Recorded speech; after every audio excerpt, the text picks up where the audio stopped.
2 ตัว 3เดี๋ยวป้าเดี๋ยวมันอยู่ซื้อตอนนี้ครับ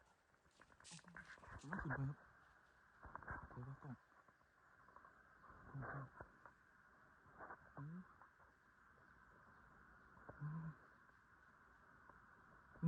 เห็นตัวดักพี่ละแล้วพี่ละพูด2-3 ตัวแบบนี้เนาะเจอไม้เด็ดแล้วครับนั่นอีกตัวนึงหยุดก่อนพี่กลับมาทั้งพี่โอ้ป๊อดบอกทวนเลยผมใจยาฟอดครับ3 ตัวครับ1 2บอกที่ 3อยู่ห้องคุณครับเดี๋ยวเรามาหาหมูทายกับพระท่านโอ้เท่านี้ก็เป็นกระรอกครับกระรอกโดดดองอยู่โอ้ตกใจแห้งครับ